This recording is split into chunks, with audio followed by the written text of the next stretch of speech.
about people until they prove otherwise, right? I like so this if I meet a really obese guy and he no determination, that's you have no self-control and you have no discipline. That's clear. You have no motive. This is the bottom line. She's just too weak.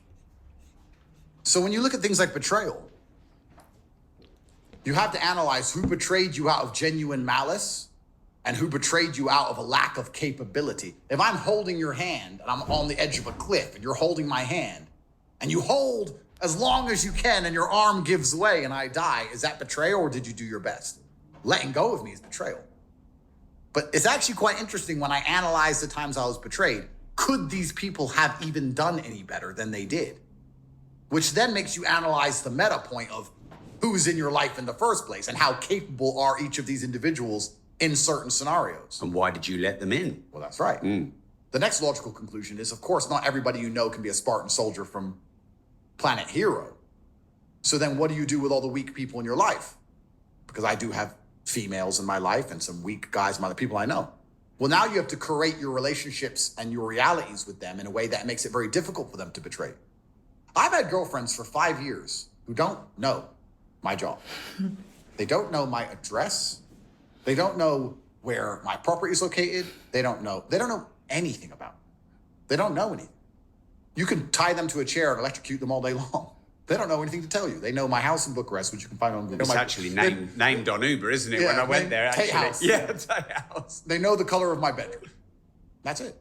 They don't know anything about me. It's actually got a good point. You create your circle that you give people less of a chance to betray you because you expect it, right? You expect the people around you to betray you, but the less you give them or give access to, depending on who they are and their competence level, you kind of protect yourself.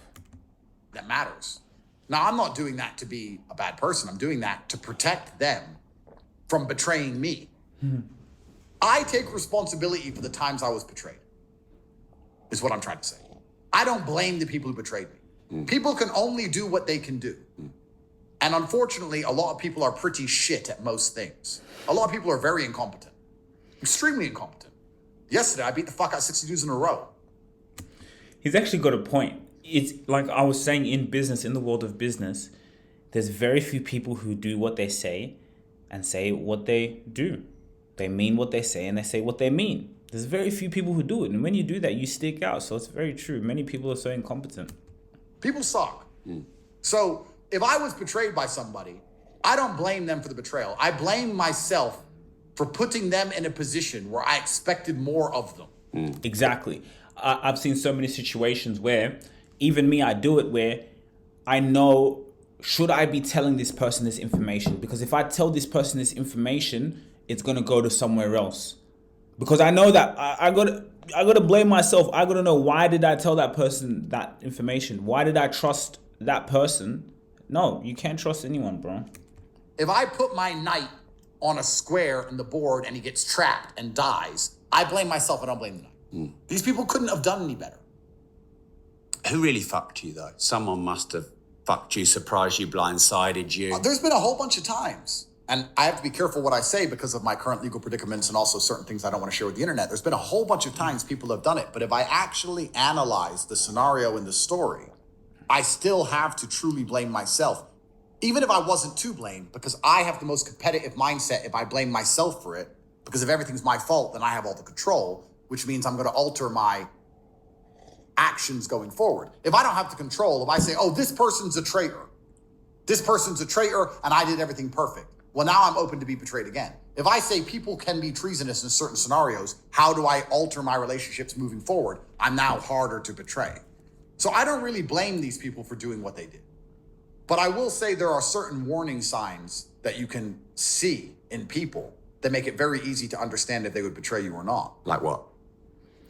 It's a good interview. It's a good interview. It's a good range of questions. This is life. This is life. I'm with a guy and he complains he's hungry and there's no food.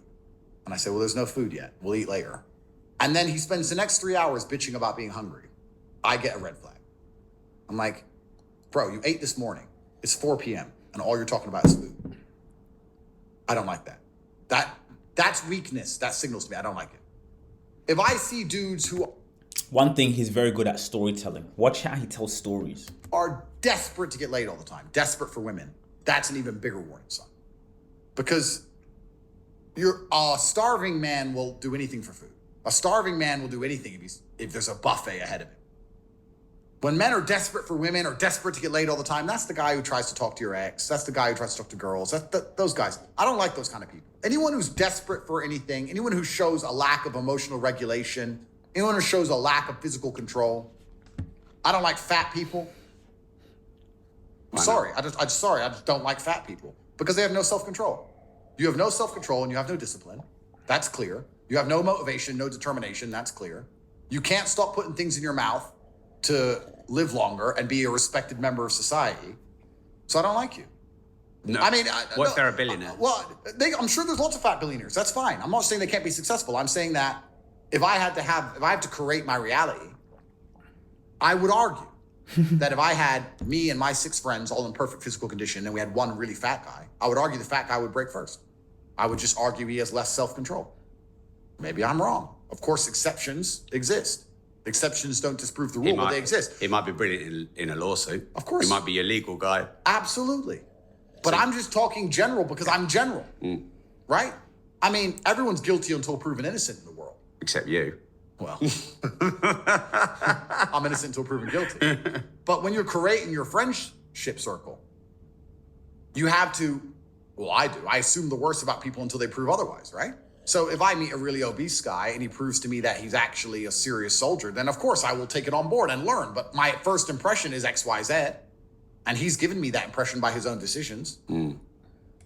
So I would argue like a man who's obese and physically unattractive, if my ex who's a 10 were to come on to him primarily because she wants to upset me, he's more likely to betray me because he doesn't get attention from those kind of women, as opposed to a man who gets attention from those kind of women all the time. He's less likely to damage a friendship for something which is so common. Because Facts, bro, facts. Values derived from scarcity. Of course, these are all just assumptions. But yeah, betrayal is actually pretty easy to spot in advance if you understand the weakness and capability of the people around you. You just have to measure them up and just say, okay, how long would this person go to jail for me? I mean, most people, I'll be honest. I'm in a fortunate situation because yes, I can be betrayed, but also I'm very valuable to the people I know. I'm very valuable. Knowing Andrew Tate on a first name basis and being able to call his phone is an extremely valuable thing. You can make a lot of money, get a lot of status, great things happen. So people don't really want to betray me because they're going to lose a lot. But if you're a normal person, betraying you, they don't even lose anything. If you're a normal guy and your ex comes on to your friend, the reason your friend's going to fuck your ex is because that pussy's worth more than your friendship. Because you don't have anything to offer. You don't give him anything. You don't make any money with the guy. You can't tell him anything. You can't teach him anything. You're a dipshit. He's a dipshit. You sit around talking about football. You're both dipshits. And now some pussies appear. So guess what? Just someone else will talk about football all day long and he can fuck the pussies. That's it. So if you're... Oh my goodness, bro. Oh man, guys, write this down. If you're a normal guy, betraying you is so easy to do because there's very little consequence to it. Betraying me has a consequence at least. So that's a benefit, I guess. It makes the betrayal more consequential for me, but there is a benefit. People are going to sit there and go, do I really want to lose Tate as a friend forever? But if you're the average man, I get this question all the time. I just want to segue. People say to me, my friend slept with my ex. What should I do? And the answer is that you deserved it because if you're hanging around with those kind of people, you're probably a fucking loser. So you're a loser who probably would have done it to him if you had the chance. Losers flock together. It's just loser life. This loser shit. None of my exes can talk to my friend. Like you can't. She couldn't. I'd love her to try. It's impossible because I'm not a loser. But losers hang with losers and loser shit happens. So to answer the question, sorry, I've gone on a bit, but to answer the question, the people who've betrayed me, I don't think they did it out of malice. I think that they let go of me as I was hanging off the edge of the cliff simply because their arm wasn't strong enough. And what I did, once I hit the ground and bounced up with my masterful Aikido because I cannot die, is start looking at the size and strength of people's arms for my future friendships. So, Bars, bro. Bars. Guys, is this why I think a lot of times in life people hate people who are very themselves and very outspoken. That's why he's so big, and that's why he's also quite hated, because he knows how to trigger people's emotions. Because what he's saying is true. I also believe he does speak a lot of stuff into existence, bro. Like, he speaks his situations into existence. It's kind of weird if you think about it, right? He talks about going to jail, he just got into a new charge, but he keeps talking about, oh, we'll go back to jail, we'll go back to jail. So what does the universe do? The universe says, okay, go back to jail, mate. Another charge, boom, you know? So I think he needs to realize the power of the tongue, Andrew, which he knows. have you ever had your heart broken? I think everybody has, haven't they? Okay, so who broke your heart the most and what happened? You know, it's really interesting because I get this question sometimes because they say, Andrew hates women. I didn't say that. No, you didn't. But I understand where it's going. I don't hate women. I understand women. And I understand men, by the way. Where this is going for me is I just want to honestly know if you've ever had your heart broken and by who and what happened. When I was younger, I think every man who didn't stay with his first love forever will have had their heart broken. But did your first love break your heart? It's difficult, and I don't want to say like she broke my heart because I'm not going to give this person that degree of power. We broke up. I was young. I missed her. It was my first girlfriend. Yes, that's all true. Did she act in a way which was particularly nefarious? I don't think so. I think she was just a woman doing what women do, and I was just a young man who was. So did she? Hold on.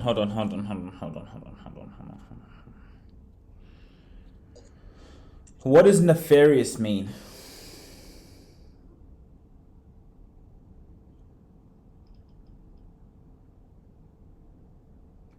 What does nefarious mean? Nefarious means something that is wicked, evil, or morally wrong. He like cheat on you or something? No, we just broke up. I mean, but this is the thing. This is what I'm saying. I know women.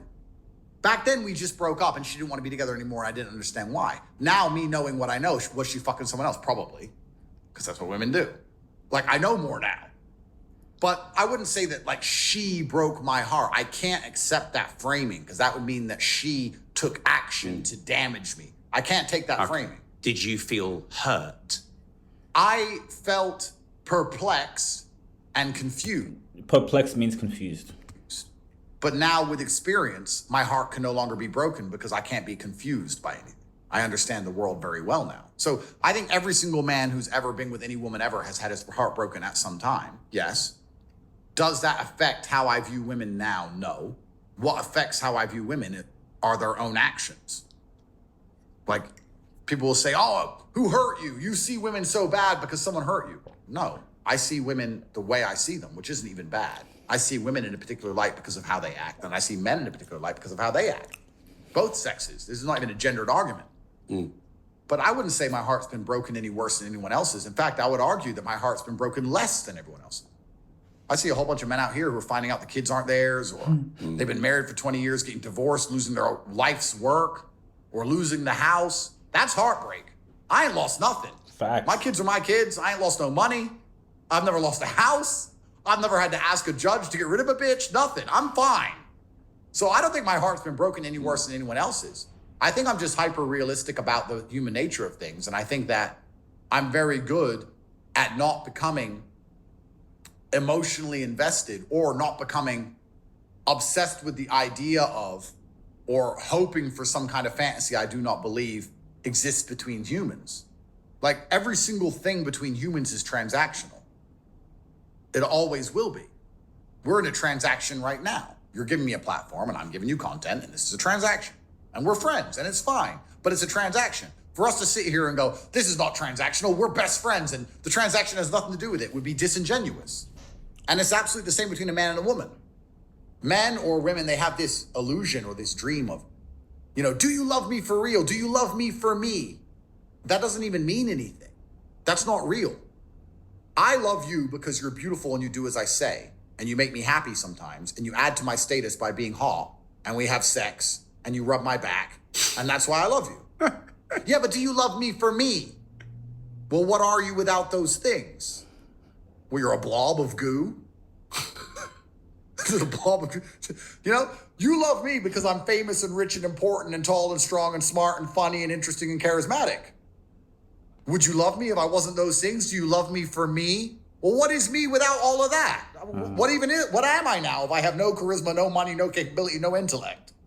Am I a blob of goo? Like, this whole idea of love as a non-transactional thing is so flawed in the first place. So I understand everything is transactional. And there's people who are going to sit there and go, he doesn't have a real woman who really loves him because my wife really loves me, and that poor guy, he doesn't understand real love. All right, bro. Talk to me after the divorce. Or they'll say, oh, women are just with him for money. My woman's not with me for money. Well, firstly, you have no money. Secondly, I've never seen a woman in a divorce court who wasn't a gold digger. Funny how they're all gold diggers in the end, isn't it? Isn't it interesting how in the end, they're all gold diggers when the divorce court comes out? Turns out maybe it's always been about resource and protection and provision. Turns out it's always been a transactional relationship. Always. So when you're young, when we talk about heartbreak, you have these ideals of love. Like, you know, our souls connected, our spirits combined, and all this bullshit. Maybe not. Don't think I ever went that far, but people in general do. But as you grow older with enough experience, you understand that everything is absolutely, completely transactional. And Dubai will teach you that faster than anywhere. Or Miami. Certain cities will teach you that. That's why the red pill has died, by the way. That's why no one talks about dating anymore on podcasts, really. Because with the internet, with Instagram, with social media, with a few key changes in the last 4 or 5 years, it's highlighted the fact that rich men get women because they're rich, and pretty women want rich men because they can afford them a certain lifestyle, and it's all just absolutely transactional. And if you're a brokey, there's nothing you can do to say to a hot girl to convince her that she doesn't want the man with the boat. On a long enough time scale, she's going to want the man with the boat. She wants the rich guy because all her friends have rich guys, and it's peer pressure, and it's social media, and she gets too many invites, and sooner or later she's going to leave. That's it. I'm not saying that a richer man can always take your girl. I'm saying that you have to afford her enough of a lifestyle for her to be content in that lifestyle, for her to not chase a lifestyle. If you can't offer her any form of lifestyle, she's going to eventually fall prey to the vacuum of scrolling TikTok and watching all these girls less pretty than her with Birkin bags. Sooner or later, she'll be like, well, I want a fucking Birkin bag then. Why is this bitch better than me? That's how it goes. Is that not a cold way to live? Well, it is. Are you cold inside? Listen, Rob. Like, when I go to the club in Dubai or Miami or anywhere else, and 20 beautiful women are trying to talk to me, if I were to think that they love me for me, I'd be an idiot. And if they were to think I love them for them, they'd be an idiot. The point is, it's actually completely fine if you're logical about things. I am perfectly fine for a gold digger to attempt to gold dig me because she ain't gonna fool me into giving more than I want to give. And if she's hot enough, I'm prepared to give a little bit so that I can have her beauty and her company and her time. It's a transaction. I'm fine with it. Even if there's a loving feeling sometimes. Do you want that? No, but what I'm saying is, love can be a play. Love can be observed from above. Love can be, look, I love her, I pay all her bills and take care of her, and I fly her around on private jets. And look, she loves me because I'm big, strong, rich, famous Andrew. And look, we're in love. Look, we hold hands. Look, we're having a kiss. Look, you can observe it from above like you observe a play on a stage, on a theater, or observe ants having a little battle on the floor. You can observe it for what it is, but don't get caught up in it. Don't be living inside of the lie. Because it's not real. It's a transactional agreement. You're business partners. My woman is not my best friend. She's my business partner. We're in the business of children, or in the business of showing off on boats, depending where you are in the hierarchy of my women. We're business partners. We have a job to complete. And you're with me because I can provide X, Y, Z, and I'm with you because you provide X, Y, Z. This whole love crap. I'm not saying I don't feel love. I'm not saying that the love is not a feeling that exists. I'm saying it's not an independent entity outside of the transaction. It's actually completely transactional. All things in life are. Ooh, bars! All things in life are transactional. Bars, bro. He literally just spat bars. Some of you guys waking up to this, you need to hear this. He literally just spat bars. Everything is transactional. Everything, right? You're with someone, they add certain value, you add certain value to their lives, just like a business, you build that together. Yes, is there love in there? Yes, you learn to love that person. But at the basis of everything in life is transactional, just like Dad always says. Maybe am I sounding psychopathic? I don't think so. I don't think it's a cold way to look at it. I think it's just the reality of things. And when you understand that, you have a different view of perhaps all of your past relationships. So we'll talk about my first ever girlfriend. What do I think happened now? I think she fucked some other guy. What did I think happened at the time? That she fell out of love with me and just didn't want to see me anymore for no reason. And I didn't understand. Why? Because we were happy.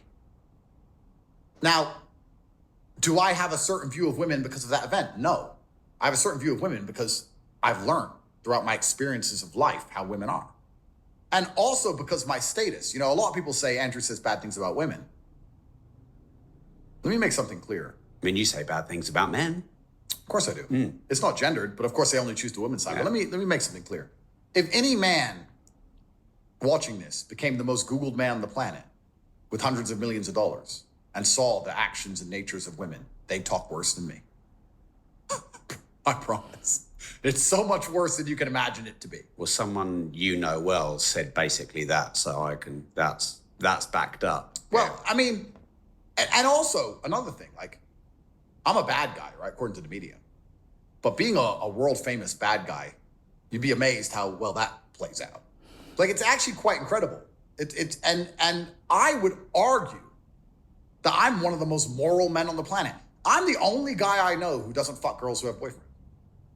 They have to at least lie to me and convince me they don't have a boyfriend first. Most men don't give a shit. If there's a pretty girl and she has a boyfriend, they don't fucking care. That's his problem. And that's fine. That's human nature. I get it. I used to be that guy. Now when I meet a beautiful woman, I'm like, where's your boyfriend? I haven't got a boyfriend. Who bought you that AP? My ex. Oh yeah, all right. When did you break up with him? I start quizzing them. And when they finally admit in the end, oh, well, yeah, I'm kind of seeing this guy. Nope. Because I don't want the bad karma of it. Because I don't care enough about women to even steal them off. I don't care enough about women to even want them off another guy. I'm so over chicks. I don't give a shit anymore. I have my wives and I've retired. I've got my 5 or 6. It's enough. I can't be bothered. Most men in my position wouldn't do that. Most men in my position would just steal everyone's girl at random, which I could do, but I don't do.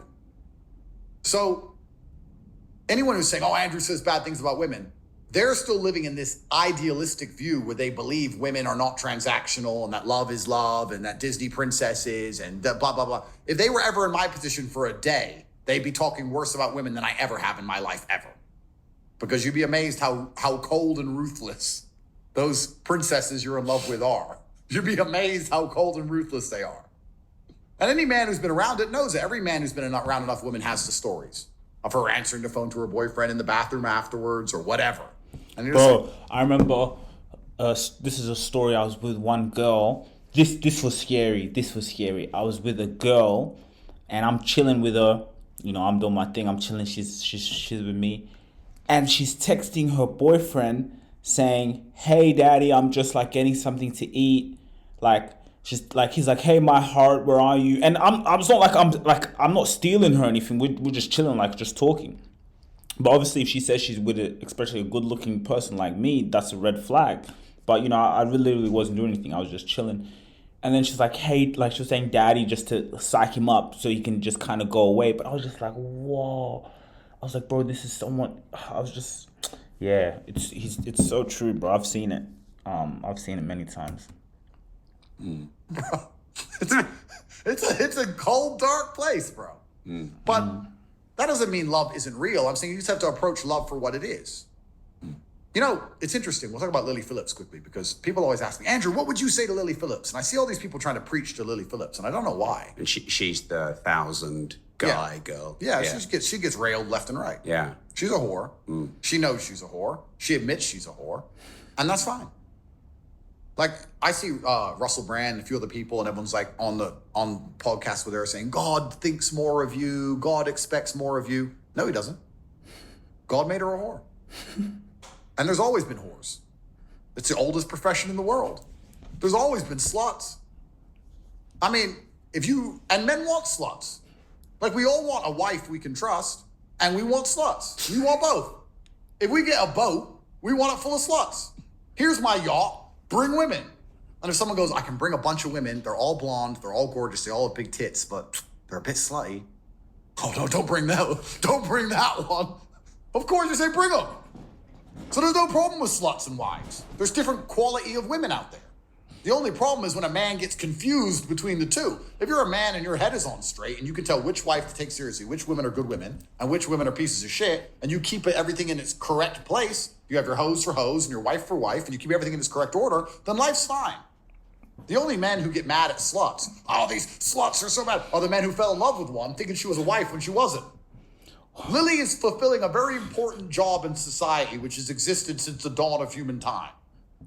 She's a prostitute. There's always been prostitutes. They're always going to need to be prostitutes. God's plan for Lily was what she's doing. So I don't know why anyone asked me what I'd say to her besides good work.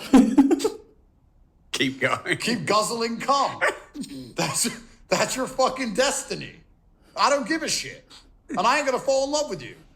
Because I'm not a dumbass. But there's men out here on podcasts where they're like, you're so beautiful. You could do so much more. I'm like, bro, you sound like you're about to fucking marry the bitch. Who cares? Who gives a fuck? Let her. So everything's actually fine with love, with hoes, with wives, with everything's fine if you're very realistic and understand stuff in its correct order. I know some women who ain't all that, but they're good on a boat. And I know some women with pure hearts, so I've never put on a boat with a bunch of other women. I just keep everything in its correct place, and I do the right thing, and I keep everything in order, and I observe everything for what it is, and I understand it's all a transaction, and I manage the transaction so I don't get famoosed, art of the deal, and I win. Art of the deal? This guy's spitting bars, fam. If that's not love, tell me what is. That's love to me. That sounds like love to me. I don't know.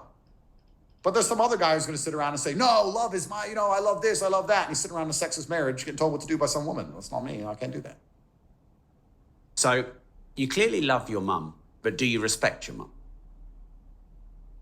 I absolutely love my mom, and I absolutely respect my mom. But I think you respect a mother and a father differently. And I think you respect a woman and a man differently. I am just going to make this clear. I am not buying into the largest psyop in history that men and women are the same and that we're interchangeable and that we should all be treated the same way. It is a lie. They call me a misogynist because I don't buy into that psyop. Do you know who else doesn't buy into that psyop? Women. Ask the average woman to pay for a date. She doesn't want to be treated like a man or an equal. She'll be like, why did you invite me here then? And she will leave. So by logical extension, if we accept that we play different roles in society and we do different things and have different expectations and we're not completely interchangeable, then we must accept that you show respect to each gender in different ways. I show respect to my brother by believing in his decisions and his masculine capability to do certain things. I show respect to a woman by trying to protect her from the world. I show respect to a woman by limiting her in some ways. You don't really do that with men the same. If a man says, I want to do this, and you respect him, you'll say, okay, I believe in you, I'll help you. With a woman, she'll say, I want to do this or do that. You say, okay, well, that's dangerous. So we have to be careful here. I have to protect you from that. That's dangerous. I don't think you should be doing that. So you show respect to a woman and a man differently. I respect my mother, yes. The house was clean. I got 3 meals a day. I had a place to sleep. She raised us on a council estate on 300 pounds a month. She wasn't out drinking. She wasn't smoking. She wasn't doing drugs. She was a fantastic mother. She kept me alive. But she didn't teach me about life the way my father did, because she couldn't. Because my dad knew things and had a capability she didn't have. Her capability and her job was to keep me alive and feed me food. And my dad's were to teach me about all of the delicate intricacies of the universe. Doesn't mean I respect one more than the other. It means they did different things. I'd be disingenuous to sit here and say, my mom taught me just as much as my dad. That's the kind of dipshit garbage that losers say nowadays because they feel entitled, they feel obligated to say it. Because they sit on a podcast and they think, if I don't big women up, I'll get called a misogynist and the women will pick on me. Because most dudes are scared of fucking chicks. I'm not going to sit here and lie and pretend my women teach me anything compared to my brother. I'm not going to sit here and lie and pretend my mother taught me anything compared to my dad. No, but she was a great mom and she did a great job. But her job was different. Her job wasn't to educate me. Her job was to sustain me so that I could be educated. So yeah, I absolutely respect her, but I'm not going to sit here and say all the important life lessons my mom taught me. I know more than my mom when I was 10, but she cooked and cleaned and the house was done as it should be. It's really amazing, you know, like this stranglehold, this pathetic quest for imaginary equality has on Western civilization.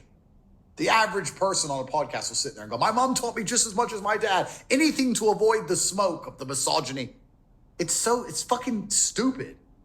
It's stupid. We have different roles. We do different things. And my mother did a fantastic job and I respect her for it. Boom. We're going to end it there, guys. We're going to come back to this interview. If you really enjoyed this video, make sure to click here, and I'm sure you're going to love that one.